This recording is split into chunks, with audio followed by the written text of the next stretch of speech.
The Pat Kenny Show on News Talk. With Mater Private Network. During current restrictions, don't ignore your health concerns. Our expert team is ready to help.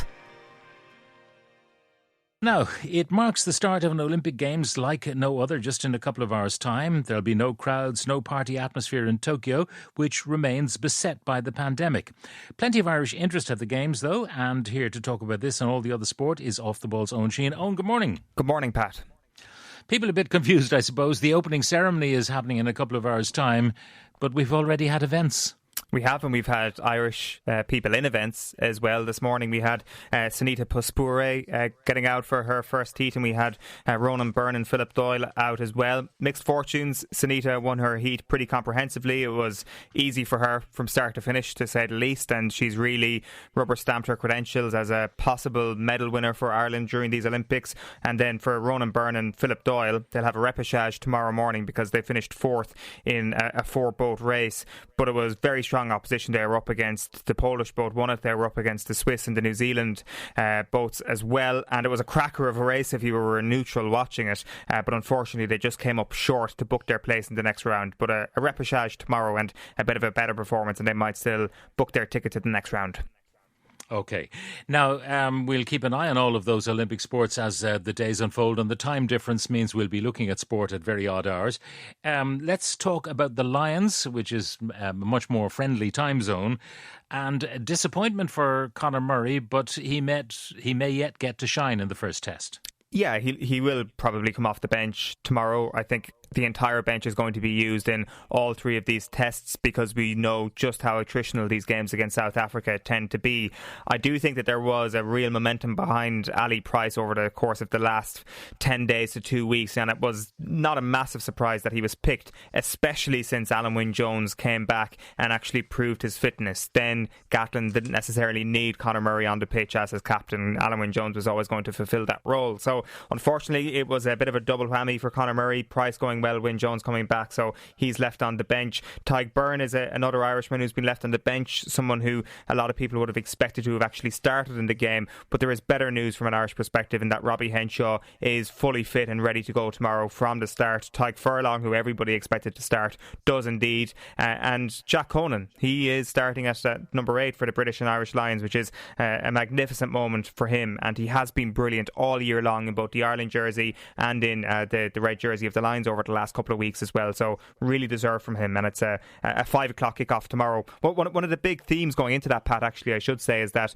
a South African TMO has been appointed for the match as a result of the New Zealand TMO not being able to fly due to COVID, and you can imagine when Warren Gatland does speak about it that he won't be best pleased, and early reports already this morning that he's not happy at all with that appointment.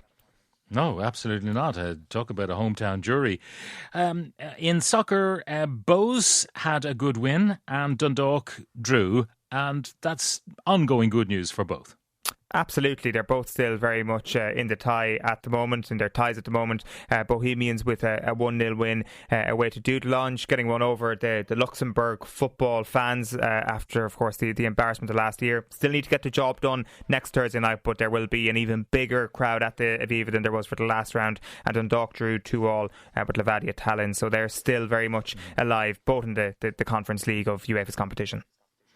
Now, some frustration, speaking of crowds, only 500 spectators will be permitted, it looks like, to attend Saturday's All-Ireland Senior Hurling Qualifier between Clare and Cork.